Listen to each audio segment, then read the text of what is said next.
Hello mga bossing! Ito na naman tayo. Ito yung carbon fiber shaft namin na pro taper na super low deflection. Ayan, ang tawag po namin dito Excalibur.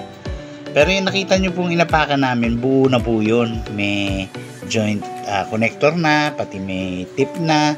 Ito yung blank. Actually, hindi naman siya blank kasi may foam na rin siya sa loob. Ang tigas po niyan siya. Sir at mga boss. At ito po yung connectors. Ito po yung para sa pin. Ito naman po yung ferrule. Yan.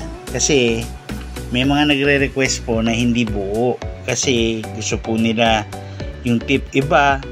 Tapos yung pin iba. Yung joint pin iba.